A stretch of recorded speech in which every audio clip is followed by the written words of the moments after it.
Welcome. I'm Dr. Jeff Hutchinson. It's now 2021. This is the Austin Black Physician Association's first conversation since taking a break and starting a new year. A lot has happened in 2020 since our last conversation, and the goal of these conversations has always been to improve the health of the community, and that purpose continues. The mission of the Austin Black Physician Association is to improve health disparities within our community and to inspire and nurture the next generation of Black doctors. If you're interested in learning more about our collaboration, about or collaborating with ABPA, please visit us at austinbpa.com. And today, we're going to have an unscripted conversation. To, Usually, we use names and titles. Today, I have Dr. Tina Ward and Dr. Chinwe Fribe with us. But because this is going to be a conversation, you're going to be the fly on the wall as we have this conversation. We're going to use each other's first names. We know each other, and we're going to talk that way. A little bit of background. I'm an adolescent physician. Dr. Ward is a family medicine doctor. She's the president of ABPA. Dr. Ifribe is also an adolescent doctor through pediatrics. Now it's Tina, Jeff, and Chinwe. So I had the question of whether we should keep having these conversations. A lot has happened, from civil unrest 2020 to what happened at the Capitol. It seemed like now is not the time to keep talking. Now is not the time to push health issues and other issues. It was really time to focus on what's going on in the country, let that pass, and then maybe get back to it. But almost immediately, Tina and Chinwe told me that's not right. People need to hear from us. People need to know, do the Black physicians in Austin care about what's going on? So, Tina, tell me what you were thinking when I made that suggestion of let's wait, let's talk later about the things that matter to Black people's health. Well, Jeff, my initial reaction was thank you because I don't want to do anything right now. I was paralyzed. I literally was paralyzed. I recall coming in from the golf course actually and looking at what was on the television and just being horrified. I was in shock. I didn't believe this was real. Um, the first thing that came to my mind was wait, if Black people did this, what would happen? We would be dead. They would have literally slaughtered 500 of us. And I couldn't get past that. As I'm watching these people go and feel like they had a right to do it, it hurt. I was angry. I was experiencing so much pain. And then the last thing I experienced was fear. I was actually scared. I was like, I don't feel safe in my community anymore.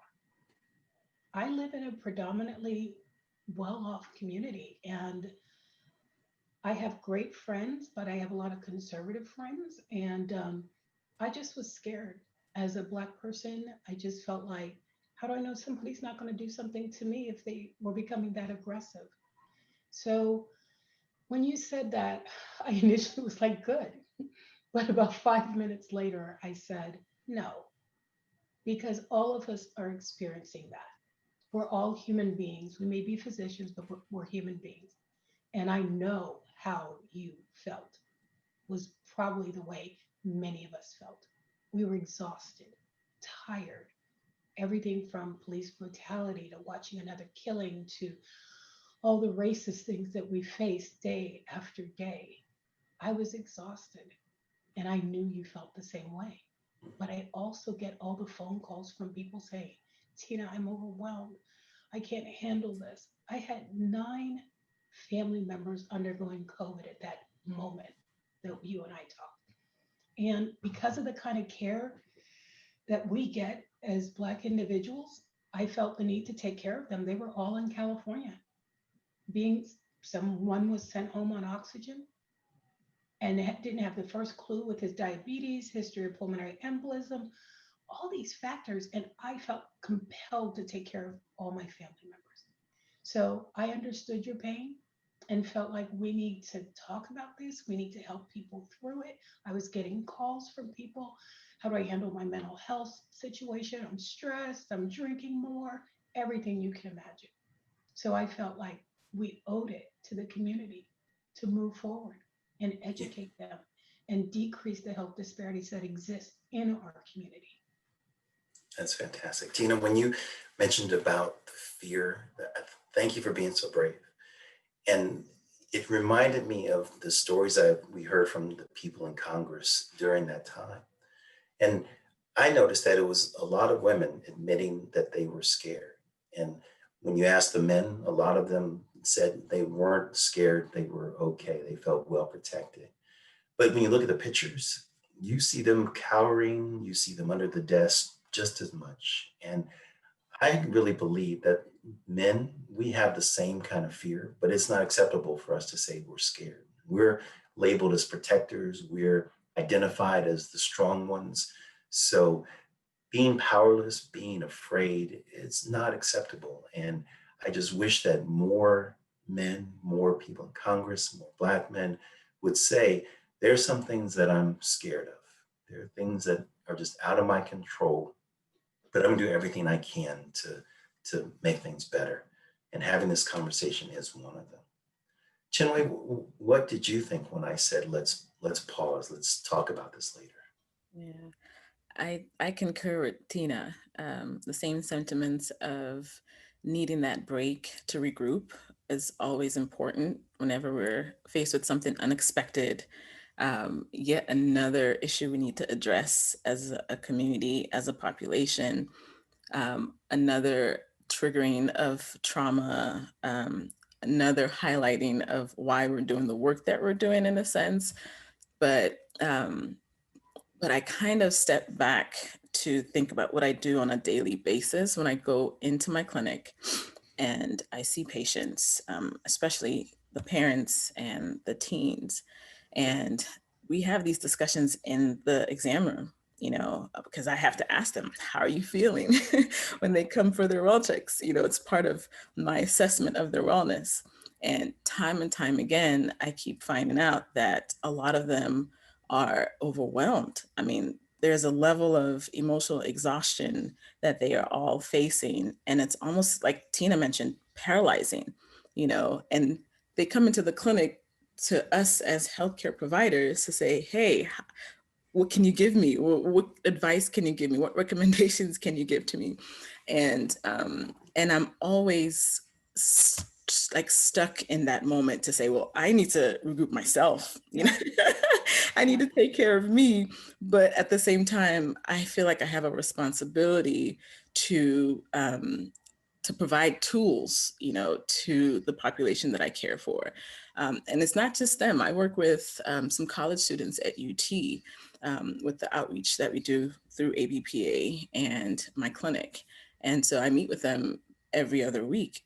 And every time we start a meeting, I always have an icebreaker. And the icebreaker is always a debrief to say, all right, how are you guys doing? Who has tests? What are you facing? Because, we want to start the meeting with everyone centered. And it's hard to center when all this chaos is happening around. And so, some of we had to have that discussion.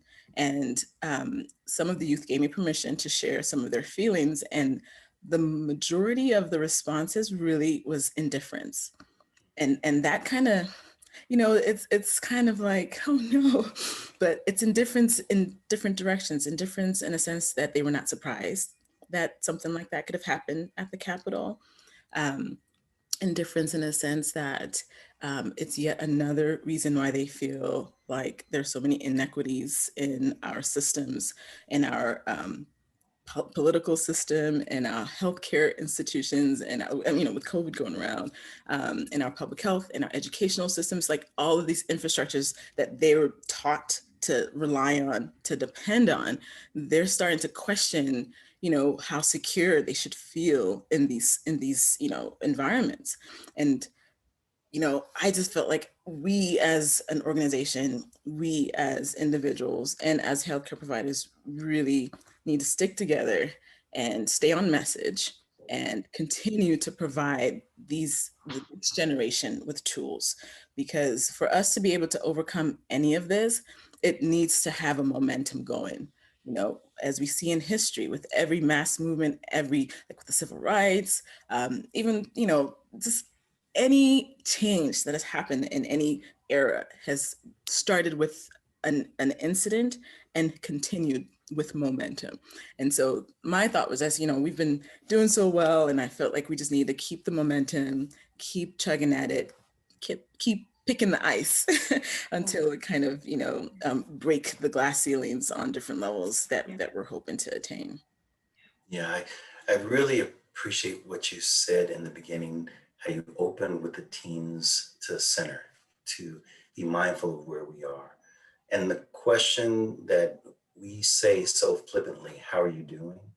And throughout social media, you hear people saying it's okay to not be okay. Mhm. Yep. So I'm going to turn it to both of you in a second. How are you doing? But let me start with how I'm doing.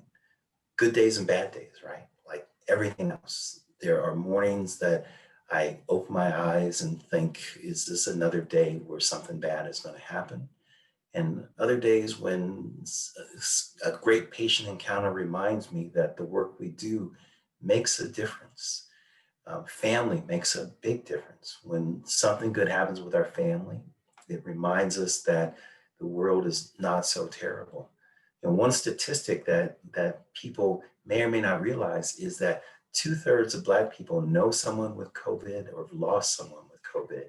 And that's why we feel it so much more. That's why it's so important for us to talk about these things, because it's affecting our population more than it's affecting other populations. So when I ask, are you okay? I ask a second question, are you really okay? You know, I ask Yeah. other questions. Yeah. What, Yeah. tell me what's good and what's your biggest challenge right now? Because we have to dig deeper than just that superficial, are you okay? So Jeff, I are you think two? sometimes, go ahead. I think sometimes we forget that physicians are going through a very difficult time right now. They're out there on the front lines, taking care of patients, watching patients die without their loved ones next to them. Physicians are still trying to balance that family life and still act like we have it all together when we don't. It's so when you say, "Are you okay?" I tell people, "What answer do you want? What are you looking for?" Because from day to day, it varies. I mean, yesterday I got a phone call that my uncle was medevaced out of Bermuda to go get, because he had heart, chest pain, and he had to get a stent placed. And in Bermuda, they don't actually do cabbages and stents, And the previous week or two, I was going through the loss of my favorite uncle due to COVID, and I'm crying and on the phone planning his funeral with his daughter. And it's just every other day, it's something in my life. And now it's become the new norm. That's what my husband tells me. Get used to the new norm. So my coping strategies had to change. I have to keep it moving. I have to stay busy. I have to stay structured. I have to try to get sleep. So, and sleep isn't something that's easy when you're anxious and stressed out by everything going on in the world, you know? So, even though we tell our patients and we tell them, oh, we need you to get enough sleep, increase your physical activity, all these great things that we know they need to do, that we're even struggling right now to do ourselves in the midst of a pandemic, social injustices, everything that we see going on. It's been difficult. But for the most part, I will tell you that I may feel despair one day, but then after a day or two, I feel hope because I actually start looking at the great things that have occurred, the support that we're getting. Once these inequities were uncovered, there are so many people who want to fight with us side by side. And I'm grateful for that because a lot of the people didn't believe racism existed. A lot of my friends said, Tina, it doesn't exist anymore. And I'd be like, oh, I don't want to have that discussion over and over again. But I did. And now they're seeing it. And so I feel blessed that God has allowed us to uncover all of these things so we can address them. So I feel hopeful that over half of the world wants to make a difference. And I think it's time for us to unite and heal and come together. I definitely second that. The uniting, joining forces, seeing increased awareness in, pockets and areas that we least expected. How I'm doing, it's a roller coaster. It's a roller coaster that I have just learned to not go against the grain, not go against the waves, and just kind of ride with the waves, because I found that whenever I'm frustrated with whatever negative emotion I'm feeling, that increases the cycle and it doesn't allow me to overcome and get to a point of serenity. So my new thing, not new, but just maybe reignited, method now is just to accept my feeling first. No judgment on it. Just to say, okay, this is how I'm feeling right now. I know this feeling doesn't always last forever. It's transient. I'm blessed with, a beautiful family, my husband, my children, and my kids don't let me forget that they are around. And so Yeah. I'm blessed to have them, be around me to just show the simple things in life that, we need to be grateful for. Um, I started baking again and I was like, I finally grew my yeast. It's alive. It's I alive. like it. So really trying to go back to some basics of, healthy structure, routines. Um, I'm learning is a good way to kind of, manage the ebbs and flows. But first accepting that the ebbs and flows are normal. I think the whole idea of us feeling like we always have, like Tina said, we always have to keep it together. And I'm like, sometimes I tell my patients, you know what, it's been a rough day today. And surprisingly, a lot of them appreciate that, right? Because sometimes if you give someone a vision of something that's unattainable, then it's hard for them to see themselves and relate to you and feel that, oh, if she can do it, or if she can have a bad day and still be okay, then maybe I can too. Again, I'm not perfect, but I think showing our human side as a provider, um, I've learned it helps me stay serene as well too. I like it. I like it. That's fantastic. And that leads into how I want to kind of wrap all of this up. Because it's one thing to talk about problems, it's another thing to give solutions. Not every problem has a solution. Not everything that is faced can be fixed, but we have to face it, right? And whether it's admitting what the problem is, identifying the problem, coming up with a solution can be difficult. So Tina mentioned about the eating, sleeping, and exercise as ways to take care of ourselves. And it can be very, very difficult, but it's worth trying to do those things every day. Trying to get outside when the sun is shining, trying to get to bed at a reasonable time, not doom scrolling, not looking at all the bad news. The on and off button is so powerful. We can turn things off and not have to look at the constant flow of bad news. And then eating right. It's so comfortable to eat those chocolate chip cookies, to eat that food that just makes us feel better. And a little bit is okay, but we don't want that to be our diets. We'll feel horrible. So, my hope, my personal plan for going forward and helping anybody who's dealing with this stress is to remember those big three and try, and don't be down on yourself when you don't succeed, because just like Chinwe said, there's even people who seem to have everything together, we're going to fall, we're going to mess up, but you got to get back up. Use the model of a toddler. Toddlers fall when they're trying to learn to walk, they don't stay on the ground, they get back up and try again. And that's where we are right now.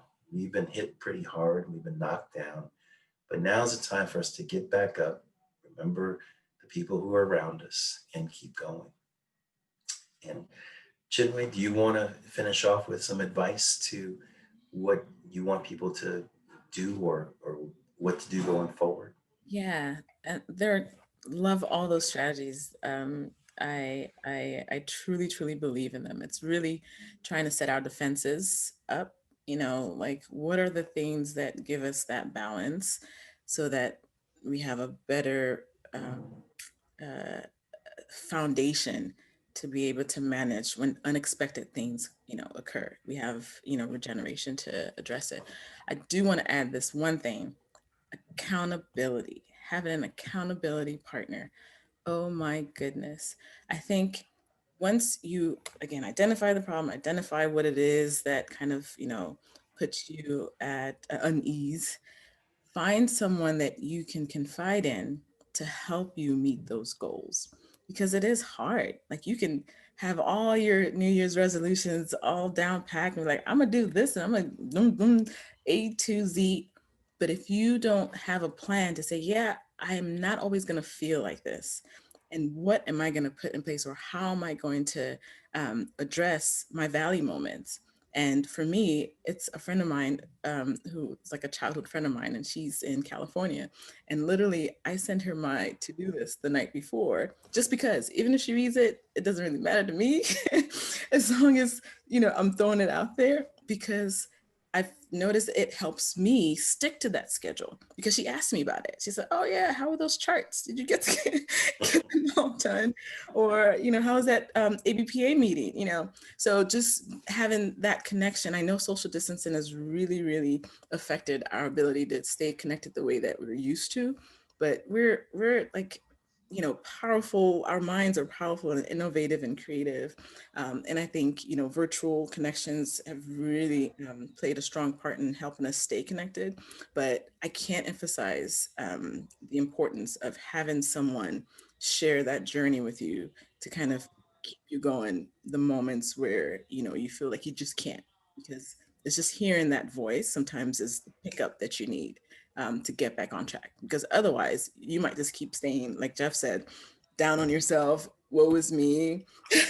I had all these goals and I didn't meet them and I'm just the worst. And then you don't continue and keep that momentum going. But having people around you that know what your end goal is, that have your best interest at heart, that you trust, will be able to give you that constructive feedback and motivation and be your cheerleader. I used to be a cheerleader, so I'm all about cheerleading. but, rah, rah. But yeah, just you need a personal cheerleader. It could be your partner, it could be a friend, it could be whoever, but just have someone that you share your long, like your goals, whether it's a daily goal or a yearly goal. Have that person be part of that journey with you. I think it makes a huge difference. That's fantastic. I We do need concur that with that. accountability. I really like that, Chinwei, because I think that sometimes with all the social isolation with COVID, people are not reaching out. They just kind of get in their own little bubble, and they're not reaching out to people to talk about how they're feeling, what's going on. And I know it makes a big difference if you just keep it moving and you keep talking and reaching out, even if it's just FaceTime. I noticed it's a big difference to FaceTime. My friends like, oh my gosh, I haven't seen you in so long. So I try to tell people it's so crucial if you want to help your depression and anxiety and PTSD and everything, you really have to connect with people. And the big thing I want them to remember is there's a normal and there's a beyond normal. And what that means is if you are feeling like you can't go on, I know we're stressed out. Obviously, stress contributes to multiple diseases, causes high blood pressure, contributes to GI problems, I'm sorry, gastrointestinal problems, and heart problems, and numerous issues. So, stress has a huge impact on your health. So, if you don't connect with people and you're starting to feel like, hey, I'm really depressed, I'm down, I'm feeling like I want to hurt myself, or I'm feeling like I just can't seem to function with work. I can't get out of bed. I can't move. I can't do anything. And this is a time for you to reach out to your primary care provider because that's what we're here for. We're here to connect with you and refer you to the appropriate sources. But talk to your friends and family. Let them know how you're feeling. And they will tell you, I'm feeling the same way. Here's what I did. Here's how I kept it moving. So, they're like, well, I can't exercise. I'm like, I'm sorry. Do you watch television? Yes. Well, do you have a radio where you can listen to music? Yes. Well, can you get up and dance? Can you get up and move? Can you just start moving, do something because it will improve your mood. So the key for me is trying to walk every evening. I'm the person who wants to walk 5 miles to 8 miles a day. I have to keep it moving um, because the stress of everything going on in our life is extraordinary right now. And you didn't mention your golfing. You know, I know you walk doing that.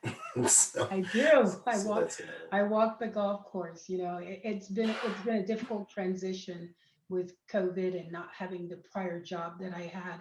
And so what I figured out after the initial shock of it all was that I needed to put structure in my life. So structure is crucial. It allows you to heal and function day to day to day. So, going to sleep at the same time every night makes a difference. Getting up, making sure you eat around the same time, all of that just doesn't, it's just going to help you get through this. one. Right. So this is actually Dr. Martin Luther King Jr. weekend. And it's not a day off, but a day of service. And let's end and wrap this up by just sharing maybe one thing that we plan to do to honor Dr. King for service. And I'll start. Um, Fortunately, a new shipment of vaccines have come in. And so I'm going to volunteer to help distribute those vaccines. That's something that I know I can do and something that I think there are a lot of people who need that right now. Do you all have any idea what you can do? In time of COVID makes it hard to do the same kind of service we used to do. But do you have any ideas or thoughts of service for this weekend? Chinwe?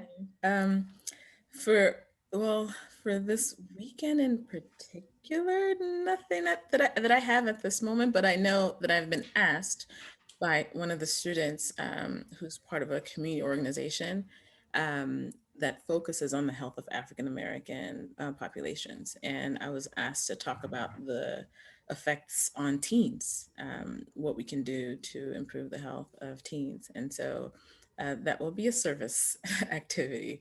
And so I'm doing my best this year not to accept too many things because I do want to maintain that balance, but I'm also trying to find those acts of service that I feel are, tied into the vision that I'm hoping my children will be able to live in. So yes, that's something I'm looking forward to. That's excellent. I'm going up to visit my father-in-law who has dementia, and I'm very excited about seeing him. We visit outside up in Dallas for a little bit, and my husband has provided us, even at home, with heaters on our small porch so that we can spend more time outside. We actually watch television outside many times so that we're not stuck indoors so much. And I think it's just a time to reach out. I plan on reaching out to numerous church members, making sure they're okay, just connecting with people. That's really the key for me. Perfect. Well, thank you both so much. This, I hope, has been helpful for people who've been able to watch this conversation that we've had and to remind us all that we need to stay connected. We need to keep talking to people. And at Austin Black Physician Association, we want your input. If you have thoughts, if you want to reach out to us, we'd love to hear from you. We're going to continue these conversations. We're going to keep trying to improve the health of the Black community and to inspire the next generation of Black doctors. So thank you again. Thank you for watching. Thank you for being here.